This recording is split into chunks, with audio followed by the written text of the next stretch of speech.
Feeling sleepyhead? You getting up today? The man gently places his hand on his wife's cheek as he speaks. Her skin is cool to the touch. Her temperature must drop while she sleeps, he thinks. The woman does not so much as stir. The only sound in the room is her deep, steady breathing. It is the only way he knows she still lives. She has been asleep for nearly 2 weeks.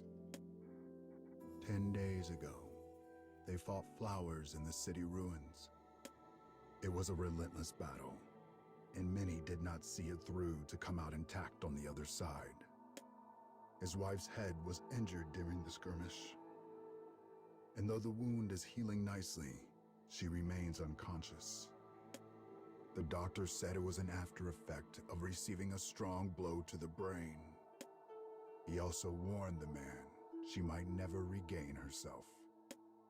He knows he should be happy she still lives. Nonetheless, he finds himself praying. Please wake up, honey. Please. The man had already lost his son to the flowers, and now they threaten to steal his wife as well. His body shivers in fear at the prospect, the anxiety boring a hole in his heart. The flowers were taking everything from him. Everything. Hate swirls inside him as he unconsciously clenches his hands into fists. If only he could eradicate the flowers. If only he had the strength to kill them. All right. Enough of that. She's going to wake up. The man draws himself up straight, patching the hole in his heart through sheer force of will. Soon, a voice comes over the PA announcing mealtime. Even this dreary announcement, played at the same time every day, serves to take his mind from his troubles. For the first time ever, he finds the managed routines and strict rules of his lifestyle are granting him a sense of security and peace. I'm off to eat, honey, he whispers. Be back soon. The man makes his way to the feeding hall. It is a simple space fitted with sterile terminals, where people receive meals after scanning their IDs, as well as rows of small tables where they can eat. Right now, it is filled with prisoners who live in the man's block. They line up in neat rows, receive the same food, plop down in assigned seats, and eat silently. The prisoners are treated like animals. It is an unnerving sight. But tools for war must be properly managed. The man looks at the empty seat beside him where his wife would typically sit. The food seems even more bland than usual this day. Suddenly, the voice of their commander rings out. Eyes on, people. Tension ripples through the prisoners. An appearance from the commander typically foreshadows a problem. We are currently recruiting testers for new equipment. Anyone who wishes to take part can apply at the terminal in their room. That is all. The message delivered, he spins on a heel and leaves. The prisoners breathe a sigh of relief. The R&D Department was constantly researching weapons and other gear that might be of use against the flowers. They managed every aspect of the prisoners' equipment, right down to what they wore in their daily lives. Their clothes heightened the wearer's resistances and strength, but also allowed the commander control of their bodies and minds. Despite their ill feelings toward their garb, they all agreed the clothes had saved their lives on multiple occasions. For the man, however, the fact he is no better than a slave is something he has made peace with, for he will shoulder any burden and bear any pain to have his revenge. He will do whatever is necessary. New equipment, huh? Interesting. With more powerful weapons and equipment, They could inflict more damage on the flowers and return from battle with fewer casualties, and maybe even end the war altogether. The man knows many people will apply to test the new equipment because they all share the same goal. Plus, better equipment means a better chance of survival. The man thinks it over. Though he wishes to stay at his wife's side, he knows he won't actually be able to do anything for her. So when he returns to his room, he turns on his terminal and applies to test the new equipment.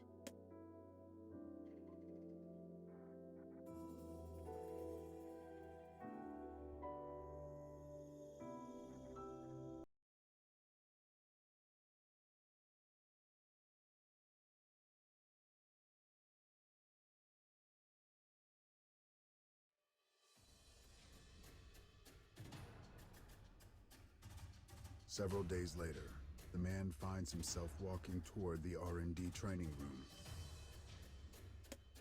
When he arrives, 5 prisoners are already there. These are the applicants who were chosen. There does not seem to be a particular type. He sees all kinds, from muscle-bound men to slender, wiry women. Once they are gathered, the commander begins to speak. Put your gear on and prepare to spar. The commander brings out 6 sets of bizarre clothing. They are called enhancement suits, and each one upgrades its wearer in different ways. The man's suit is called a power model. It is designed to heighten the wearer's physical strength.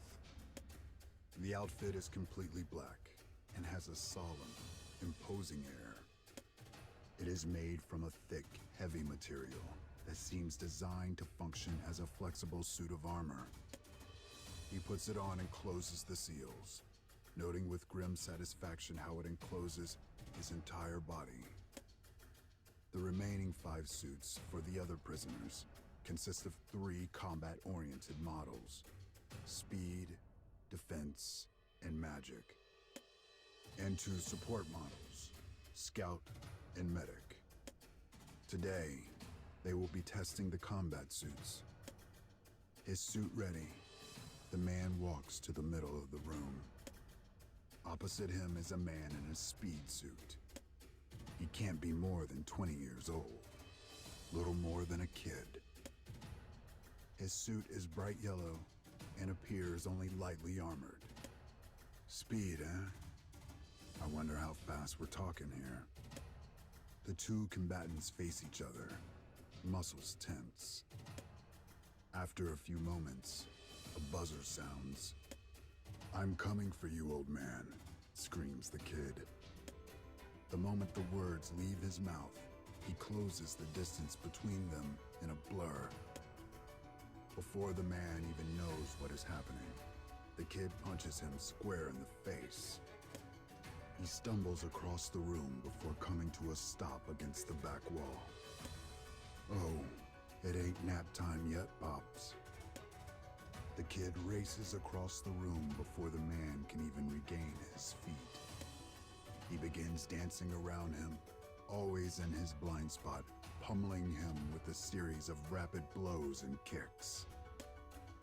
But the man feels no pain. The impact is intense, but lacks the power to penetrate his armor. The kid quickly seems to grasp this as well, and redoubles his attacks in an effort to pummel his foe into some kind of submission. His arms move too fast to be seen. His legs are streaks of yellow light. "Give up already, you dog," the kid taunts. With each strike the kid makes, he tosses in a barb of the tongue. The man can't tell if his opponent is trying to goad him into sloppiness, or is just always like this. Regardless, the kid clearly has the mindset of a warrior. The man places his back against the wall and raises his guard. Though each strike by itself does little damage, he knows the kid's furious onslaught will eventually wear him down. The man looks for chances to strike back, but the kid's speed shows no sign of slowing. Perhaps the speed suit also raises his stamina. Regardless, the power model is heavy and unsuited to prolonged fights. Time for a new plan. Was that you hitting me just now, kid? I thought a fly landed on me. The hell did you say? Taking the bait, the young man launches a roundhouse kick. His foot makes contact with the man's side, sending a shockwave through his entire body. But it also leaves an opening. Before the kid can recover, the man rears back and drives a fist into his gut. The young man stops moving. He stands in place, wobbling back and forth like a dying top, then slumps to the ground. Nice shot, buddy, says the kid as he fades into unconsciousness. But next time, I won't lose. You fought well, kid. The man chuckles at his opponent's unceasing confidence, even when staring down defeat. His clouded heart feels a bit lighter. The prisoners, including the kid, spend the next few days in their suits, pushing them to their very limits. Once this is done, they are ready to test them for true.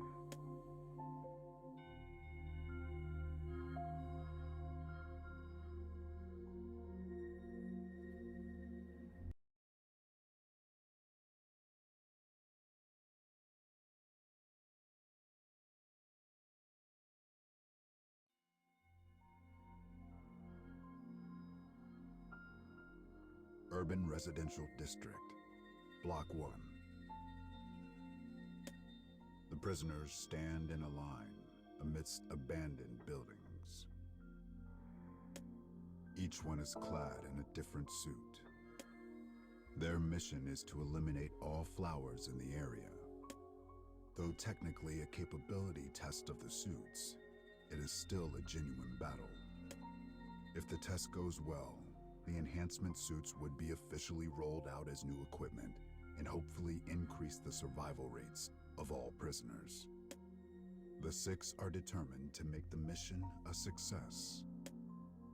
The scout activates her sensors and scans the area. 10 flowers are detected in Block 3. Flowers typically live in easily spotted clusters. However, there are also stealth types that do not show up on scans. They will have to keep their guards up at all times. The 6 slowly and carefully pick their way through the ruins. Urban Residential District, Block 3. The party receives visual confirmation of 10 flowers straight ahead. They are relieved to hear the scout's information was accurate and proceed to the next phase of the plan. The magic unit initiates the attack. She fires a heat ray from a massive gun, transforming a nearby flower to ash. This model of suit is vulnerable while firing, but a surprise attack solves that problem. "Go, kid," yells the man. "Do your thing." The kid leaps into a cluster of flowers and begins raining blows down upon them. The man follows close behind, swinging a massive greatsword that mows down everything in its path. The battle is over in an instant. The power of the suits is overwhelming. They will turn the tide of the war. But this overwhelming victory and the hope it brings makes them sloppy, and they drop their guard. "Look out," cries the scout. "Something's come." A flower emerges from the ground under the scout's feet. She is thrown to the side, where she lands with her neck at an impossible angle. Death is instantaneous. "Everyone behind me," yells the defense unit. He raises a shield as the others form up in his wake. More flowers rip through the ground beneath them. The magic unit is torn in two, causing chunks of flesh and bone to rain down around them. Don't lose heart now, thinks the man as he grips his sword. Over a dozen flowers now loom around them, and a moment later, they unleash hell. The defense unit adjusts his position to take the brunt of the attack, while the medic does her best to keep him upright. Meanwhile, the speed and power units make their way through the chaos, cutting down one flower before moving on to the next. It is a solid battle plan, at least at first. But while the medic can heal wounds, she is powerless against the pain that accompanies a broken bone or a dislocated joint. Slowly, but surely, pain begins to overwhelm the defense unit. Finally, it becomes too much to bear. He turns to flee the battlefield and is immediately set upon and torn apart by a pair of flowers. 6 of the creatures now remain, and the man in his power suit steps into place at the fore. Each time a flower strikes at him, he responds with a vicious attack of his own. I won't die here. Not now. Not like this. I won't leave my wife all alone. This thought is enough to carry him through the fight. The man hears a terrible sound, a cry of fear and pain and utter complete rage. He does not even realize he is the one making it. Time passes. Time stands still. Eventually, the man emerges from his bloodlust and sees the kid resting on his knees. We did it, whispers the kid.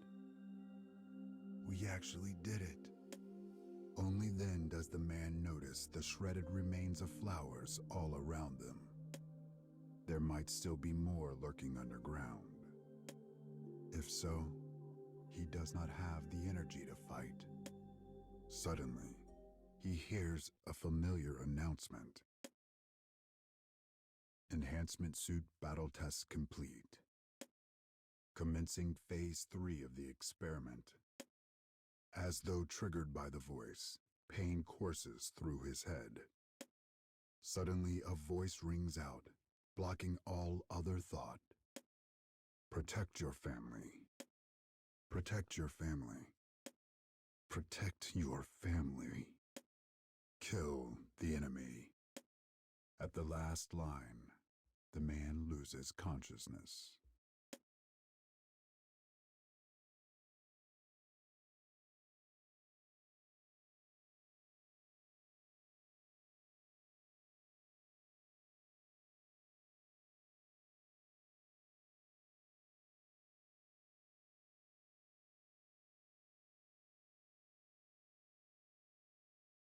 When the man's eyes next flutter open, he finds himself lying on the floor. He struggles to his feet as the fog begins to lift from his mind. And he beholds a grisly sight. The floor is a lake of blood. In the center, hunks of flesh and a broken staff. That staff, it's the medic's. The man examines the chunks and finally finds what remains of the medic's face. Her suit has been forcefully pried open and her skin peeled from her very bones. There's not even enough left for a proper burial. The man feels nausea building inside him and turns away. But this only reveals a new horror. The kid, or what remains of him. He has been impaled on a massive greatsword. His arms have been plucked from the body and discarded. His face is little more than a ruined crater. It appears the corpse was pummeled into submission long past the point where the man who existed inside was dead. No, this can't be. A horrible feeling crawls up his spine. Cold sweat runs down his face. That sword, it's mine. You killed him, says a familiar voice.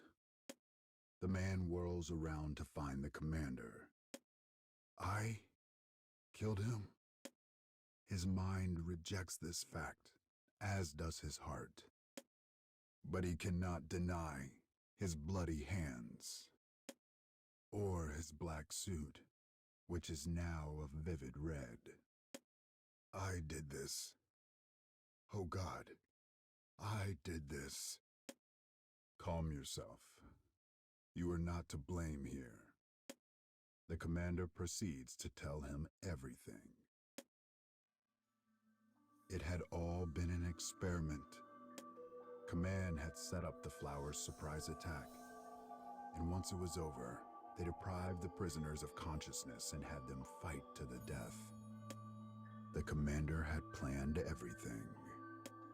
After revealing this, he begins to regale the man with tales of all the data they gained from the experiment, his glee barely contained.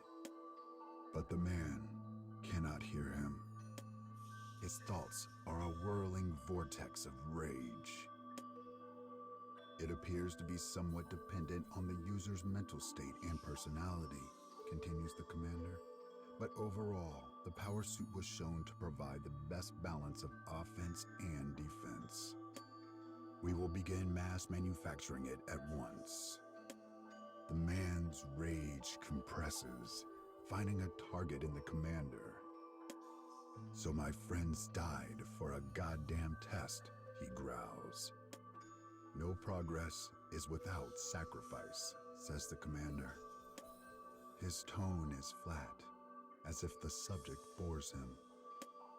Enraged, the man rears back and launches a fist directly at the commander's face. But his arm stops before it connects, his body refusing to allow it. For all his power, he is still a prisoner. Damn you to hell, he wails. The commander stares at the man impassively. I could dispose of you here and now, you know. It actually might be the smart thing to do, considering all that you've learned. An image of the man's wife leaps into his mind. I can't die yet. The man furrows his brow and slowly lowers his fist. Good. What happened here today will be our little secret. We expect great things from your tenacity, prisoner. No sacrifice is too great if it means victory over the Flowers. This said, the commander collects some bits of suits into parts. Silence fills the void. I can't die yet. I can't die yet. I can't die yet. The man repeats these 4 words over and over. I have to live for her. And the more of us who wear these suits, the more of us who will survive. He's right. This is a good thing. The man had killed them all, flower and friend alike. Yet he felt a sense of might at his power, a sense of guilt for his actions, and a sense of excitement at the possibilities. All these things eat away at him. I am strong enough to protect. I am strong enough to kill. The darkness inside him swells and writhes and expands, until finally it consumes what remains of his heart.